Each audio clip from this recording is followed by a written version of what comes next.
தற்போது கிடைத்திருக்கும் முக்கிய செய்தியை பார்த்துக் கொண்டிருக்கிறோம். ஆதித்யா L1 விண்கலம் சுற்றுவட்ட பாதையில் வெற்றிகரமாக நிலைநிறுத்தப்பட்டதாக பிரதமர் மோடி அறிவித்திருக்கிறார். புதிய மைல்கல்லை இந்தியா எட்டியிருப்பதாகவும் பிரதமர் நரேந்திர மோடி தெரிவித்திருக்கிறார்.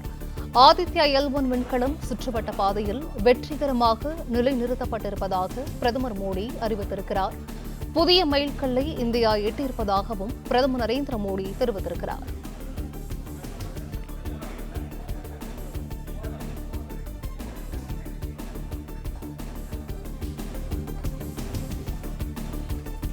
ஆதித்யா L1 விண்கலம் சுற்றுவட்ட பாதையில் வெற்றிகரமாக நிலைநிறுத்தப்பட்டிருப்பதாக பிரதமர் மோடி அறிவித்திருக்கிறார். முக்கிய செய்தியை பார்த்துக் கொண்டிருக்கிறோம்.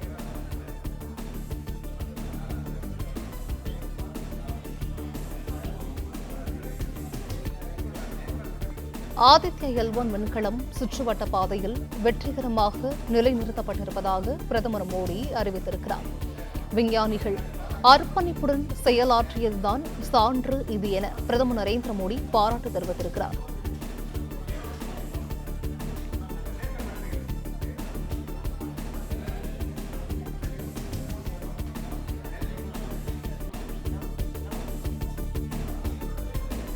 ஆதித்யா L1 விண்கலம் சுற்றுவட்ட பாதையில் வெற்றிகரமாக நிலைநிறுத்தப்பட்டிருப்பதாக பிரதமர் மோடி அறிவித்திருக்கிறார்.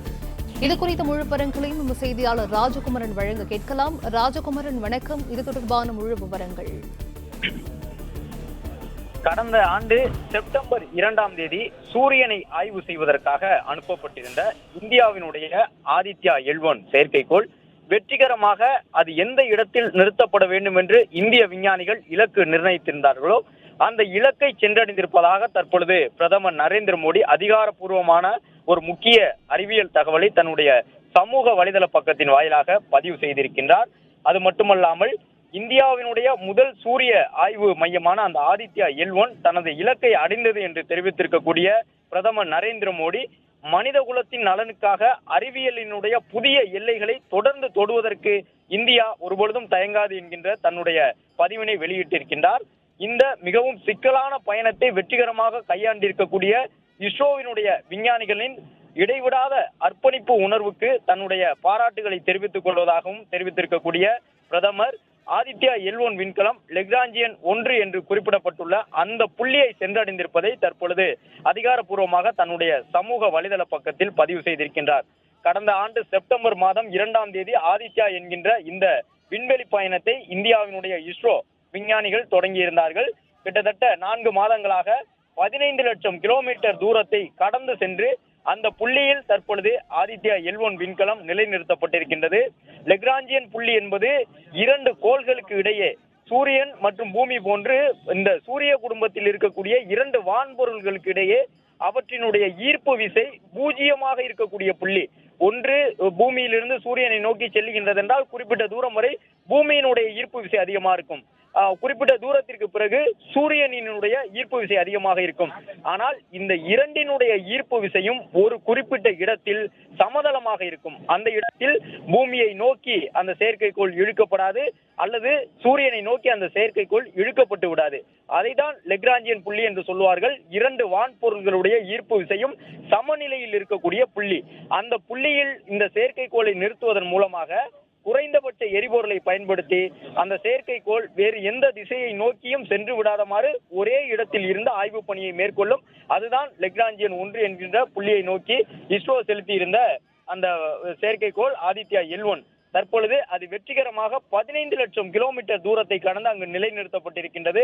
இதன் வாயிலாக சூரியனை தொடர்பான பல்வேறு ஆய்வுகளை மேற்கொள்ள இருக்கின்றார்கள். 7 உபகரணங்கள் இதில் இடம்பெற்றிருக்கின்றன. சூரியனினுடைய கரோனா என்று சொல்லப்படக்கூடிய வெளிப்புற பகுதி, போட்டோஸ்பியர், குரோமோஸ்பியர் என்று சூரியனை ஒட்டுமொத்தமாக ஆய்வு செய்வதற்கான ஒரு மிக நீண்ட பயணத்தை தான் இஸ்ரோ மேற்கொண்டிருக்கின்றது. வெற்றிகரமாக அது திட்டமிட்டிருந்த 15 லட்சம் கிலோமீட்டருக்கு அப்பால் உள்ள புள்ளியை சென்றடைந்திருக்கின்றது ஆதித்யா விண்கலம். அங்கிருந்தவாறு அந்த விண்கலத்தினுடைய செயற்கைக்கோள்கள் ஆய்வு பணியை மேற்கொள்ள இருக்கின்றார்கள். 7 கருவிகள் அதில் பொருத்தப்பட்டிருக்கின்றன.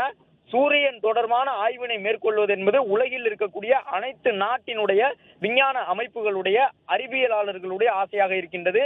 அமெரிக்கா, ரஷ்யா, ஐரோப்பிய ஒன்றியம் இவர்கள் மட்டும்தான் சூரியனை நெருங்கி சென்று ஆய்வு செய்வதற்கான தங்களுடைய ஆய்வு பயணத்தை இதுவரை முன்னெடுத்திருந்தார்கள்.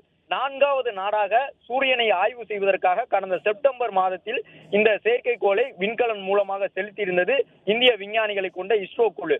தற்பொழுது அது 15 லட்சம் கிலோமீட்டர் தூரத்தை தாண்டி அவர்கள் திட்டமிட்டிருந்த லெக்ராஞ்சியன் 1 என்ற புள்ளியில் நிலைநிறுத்தப்பட்டிருக்கின்றது. சூரியனுக்கும் பூமிக்கும் இடையிலான தூரம் என்பது 15 கோடி கிலோமீட்டர். ஆனாலும் கூட 15 லட்சம் என்பது அதில் 100ல் 1 பங்கு கிலோமீட்டர் தான் என்ற சூழ்நிலையிலும் அங்கிருந்தவாறே சூரியனை எல்லா நாட்களிலும் ஆய்வு செய்ய முடியும்.